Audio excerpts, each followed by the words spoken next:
The truth of the matter is that most people don't realize that the majority of people suffer their first major heart attack on Monday morning between 8 a.m. and 9 a.m. People getting ready to go to jobs that they don't like, jobs that are making them sick. You see, when you're not pursuing your goal, you are literally committing spiritual suicide. So society gets wrapped around becoming a part of a machine. Society, instead of becoming a bunch of individuals that are expressing themselves in unique ways, and everybody sort of borrows and shares and sells this and you sell that, and we all sort of figure out how we can contribute in a society, we got sidetracked and diverted into these boxes that they call companies and corporations, and we got stuck into these containers that they call cubicles or offices, and we got forced into this system. So our time, instead of it being invested in making pottery or fixing cars or doing something where you have a passion or you have some sort of a connection to, instead of that, you've sold your life. The world is loading his back with burdens. You're a beast of fucking burden. You're supposed to go to school. You're supposed to pass your tests. You're supposed to do your homework. You're supposed to clean your bedroom. You're supposed to, right? All the things you're supposed to do, all the conditioning laid upon you, all the beliefs that you've been given, they're not yours. No natural behavior. Everybody's wearing clothes they don't want to wear. Everybody's showing up and doing something they don't want to do. They have no connection to. That's the problem with our society. We're good little boys and girls who have been walking on the line, hand in hand, following step by step all the rules in the book ever since our parents and teachers have been conditioning us to do what we're told.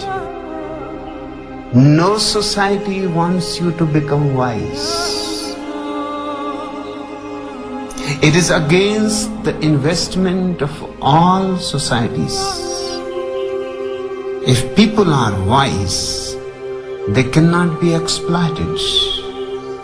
If they are intelligent, they cannot be subjugated. They cannot be forced in a mechanical life. That you work 8 to whatever the hours a day plus commuting, and then you're like this. And that's your life. That's your real fucking life.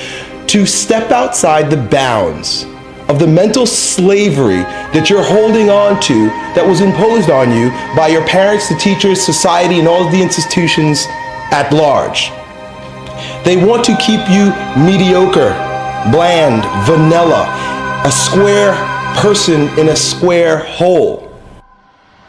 I will not fall into despair. Dedication, hard work. I said to myself, I will never go back to this again. I will never be treated like that again. I will never go through what I went through again. And that pain pushed me to write a bestseller.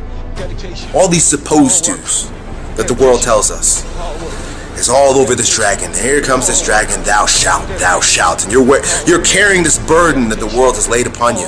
And it is your responsibility as a maturing individual to slay that dragon.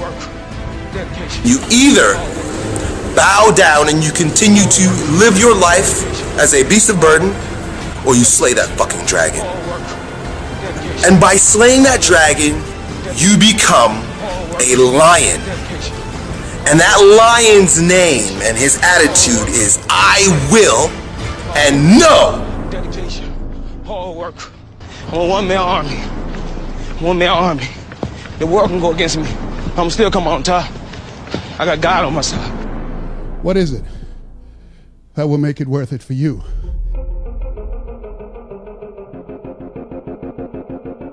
Find out what it is you want and go after it as if your life depends on it. Why? Because it does. People that have found their passion, people that found the things that they love, people that have found the things that they can pour their lives into, those people live longer. Express something creative. Be who you are from the depths of your heart, regardless of what anybody else thinks. And so I'm trying to encourage everybody out there, take advantage of life.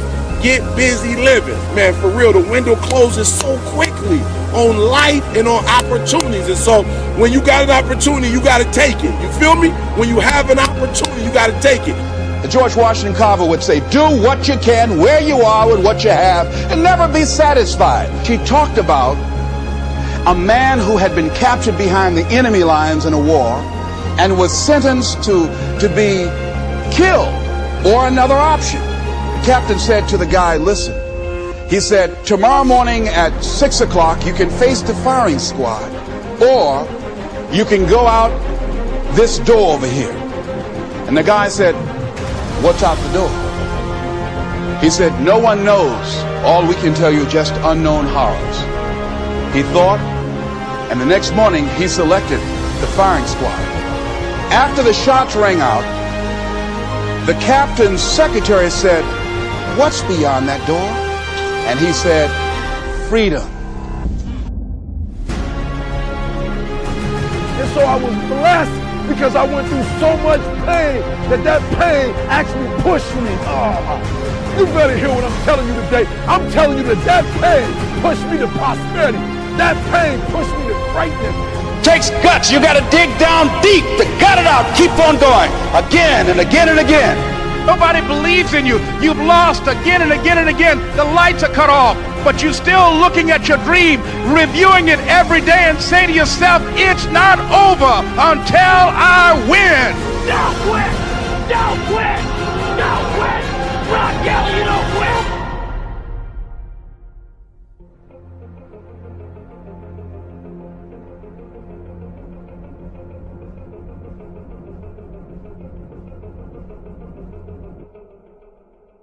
Yeah, look at you with your manicured fingers. You're not even struggling. You don't even hate. You don't even hate work and life. Right? Yeah. Folks, it ain't about that.